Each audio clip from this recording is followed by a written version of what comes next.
各位主讲人，各位观众，大家晚上好。你看到，其实之前我是放了两个问号，就是大审预算案，后我决定把它删掉，因为前面3位主讲人都觉得都是一个大审预算案，所以肯定confirm吗 ？OK，anyway， OK。刚才3位已经跟大家分享过明年的预算，那么现在我们1分钟的时间看看去年这几天呢，不是去年1年前我们跟大家谈过一些什么东西，用1分钟时间来重温一下。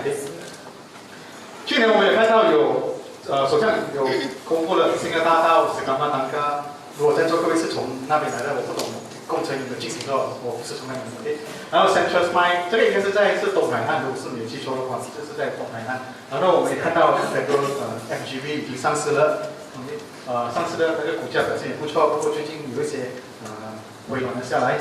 产业盈利这个产业盈利税呢，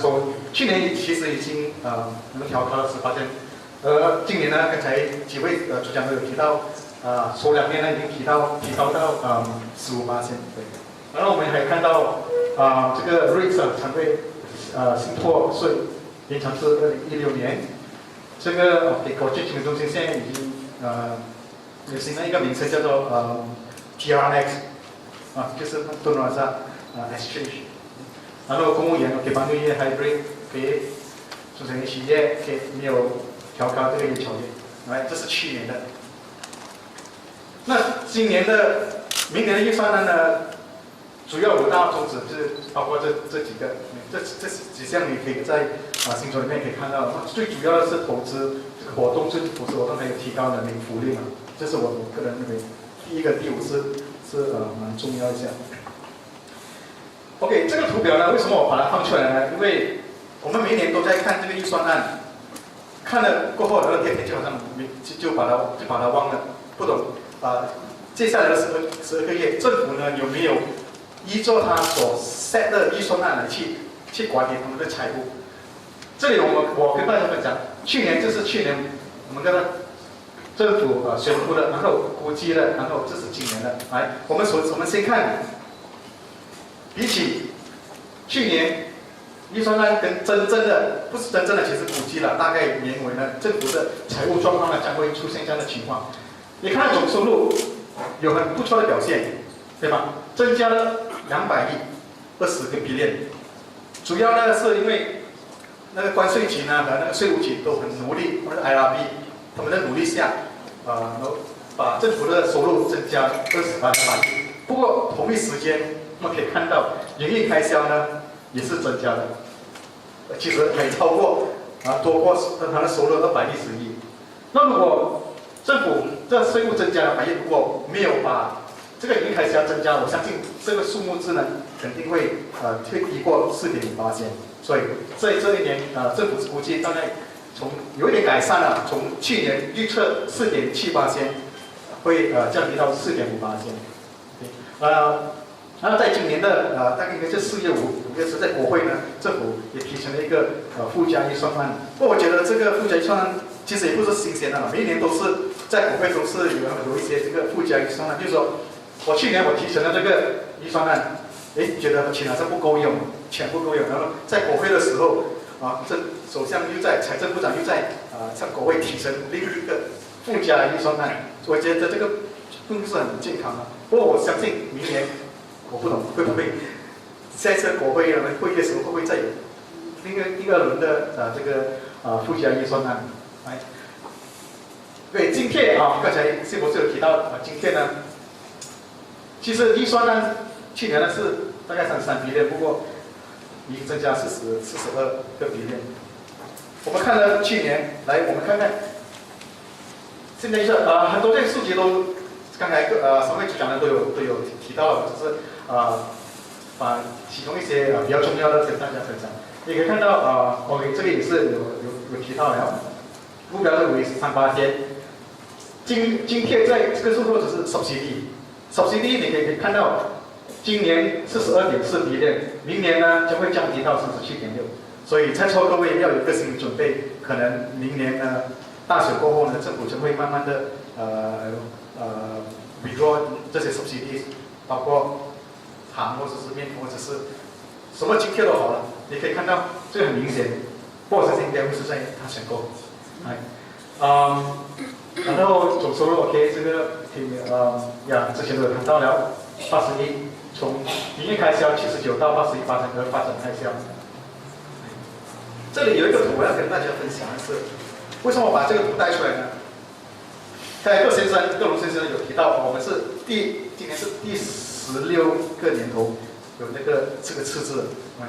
你可以看到，在1997年我们还是 positive， 过后因为金融风暴97年，一直到现在还是保持在0的，就是赤字了。这个很重要，为什么呢？因为这些国际的一些所谓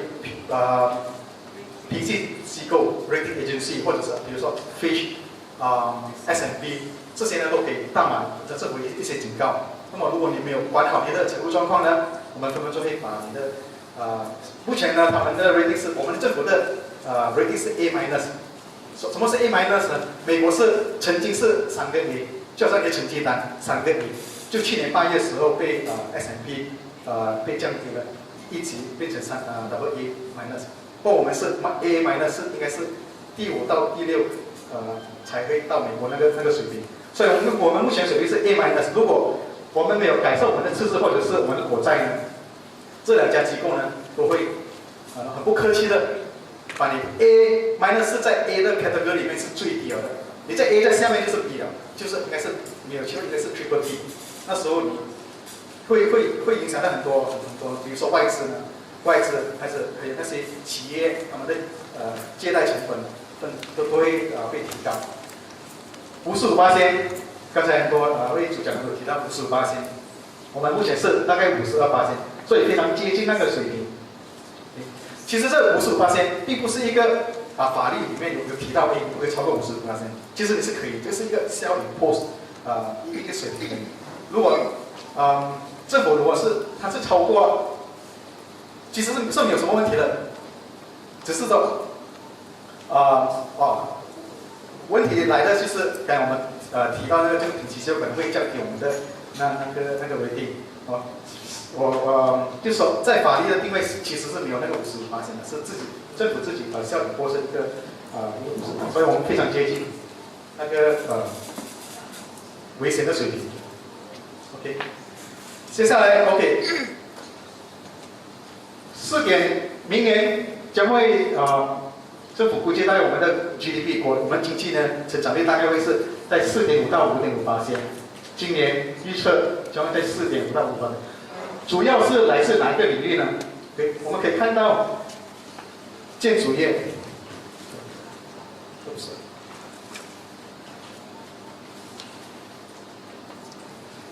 你看到建筑业15%，然后明年是11.2%。今年预测建筑业大概7%，估计45%，所以今年呢我们会达到这个4.5到5%呢，主要的贡献是来自建筑业。不过你看，可能你问我，因为这个建筑业只是占了3.5%而已，占了整个经济的那个比重呢，只是3.5%。为什么你说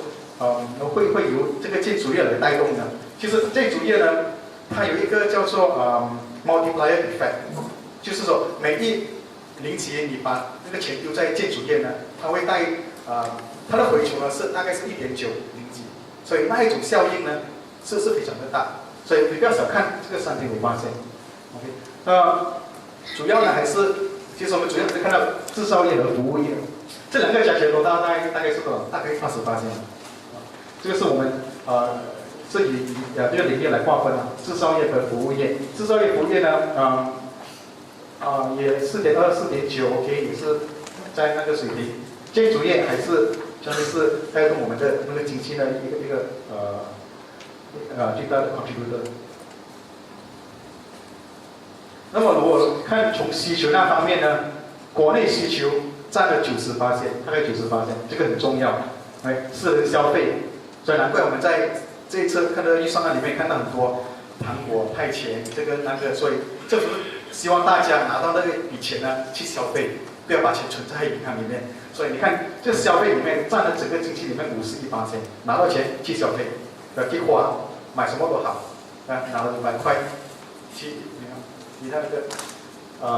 你买什么都好，给私人开销。那进口出口呢，就比较没有那么理想了，因为主要是中国经济开始有一些过热了。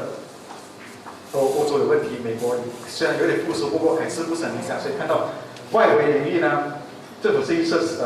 将会下调4%，主要是国内需求 （domestic demand） 来刺激我们的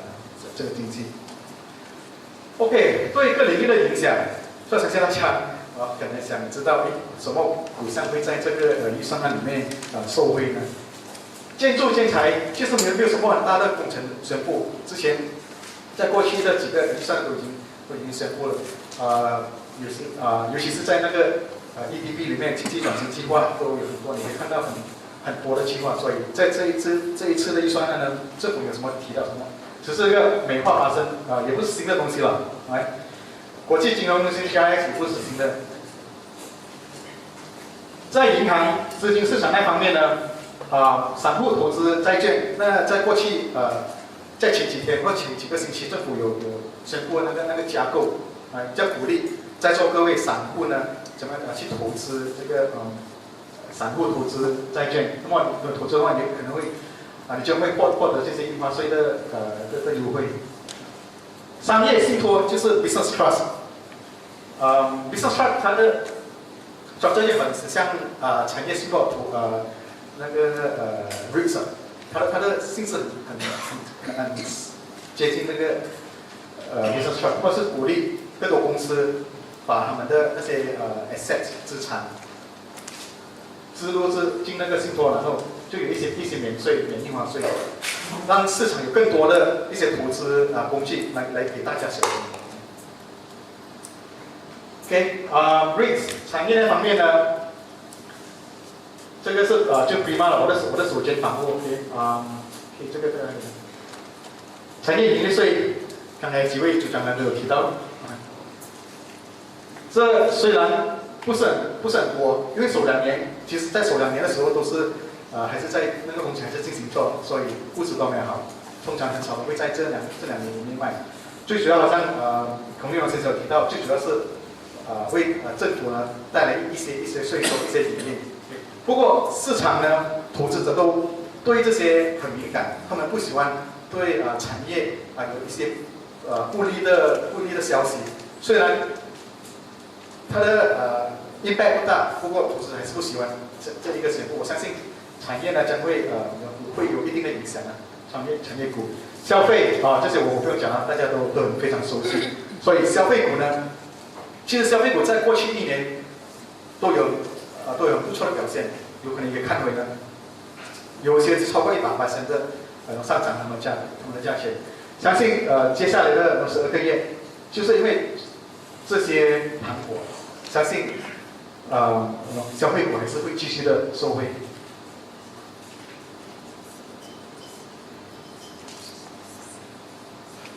汽车没有什么看到对吧？还是我有 miss 到什么吗？汽车应该是去年就有，但我第一个 slide 看到 hybrid， 延迟到2014年。汽车没有什么，基建也不是很明显，有一点点，不过不明显。旅游业也是有提到的，那么旅游业将会豁免。烟草或者是酒类没有消息是好消息了，因为在过去1-2个星期大家很担心，会不会这一次政府为了要增加他们的税收，可能会提高尤其是年底大马跟Malaysia，你可以看到在过去1-2个星期股价都下跌，因为大家担心会不会政府会把那个25%的 casino tax 调高。